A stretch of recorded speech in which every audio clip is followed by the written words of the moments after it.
So as for our foliage here that we want to add in the foreground, so what we want to do is go into our Quixel Bridge, probably set this to 4K resolution because we're not going to be that close on these plants. We'll go to our export settings. We'll go into our models settings. We're going to uncheck export all LODs for 3D plants, and you can pick which LOD you want here. Now, if you want to use LOD, stands for level of detail, and it essentially determines the amount of detail and triangles and detail in your textures that are going to be displayed at different distances. So the issue with this, if we take a look at these plants here in the distance, if we zoom in, you can see that we have, if you watch the plants as I back up right here, for example, you can see they're popping in and out. They're kind of changing.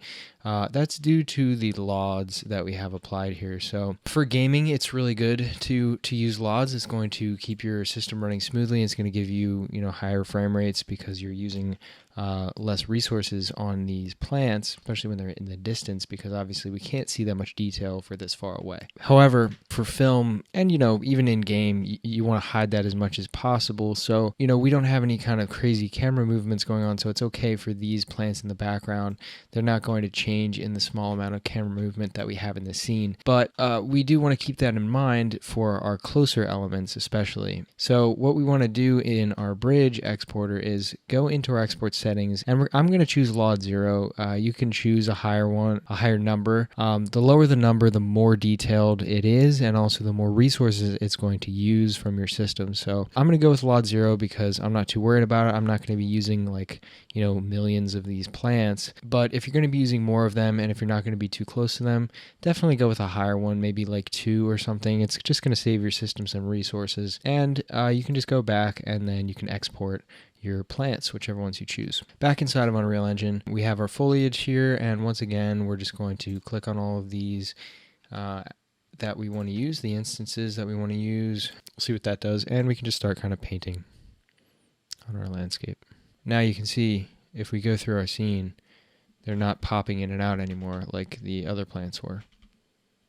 They're just staying the same. That's because we only imported the LOD 0, and what you can do, you can edit this.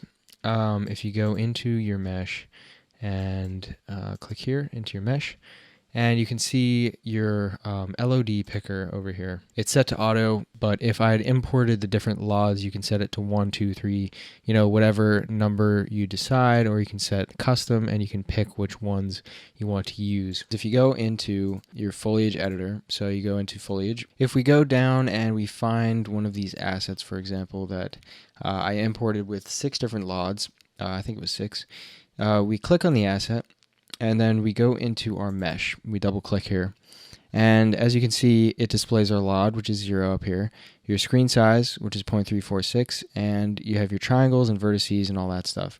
So if I zoom out, you'll see that the only thing that's changing is the current screen size, and that's because I have set up so that it will not change between different LODs or numbers of vertices or anything like that. So this is a good example. This is a very small asset.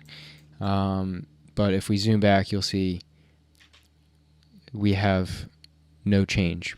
So as you can see, if we set this to LOD 5, we have pretty much no detail whatsoever. Though the way that the Megascans import, it's only going to come up when you're, maybe like this far away. However, if you are, if you're rendering in a high resolution, you can see that from a distance. So if you're doing high quality renders, you do not want that happening. And the way that you fix that is if we go into our auto LODs, this normally will switch between LODs, but what you want to do to get rid of that, what you can do at least, is set this value to 0.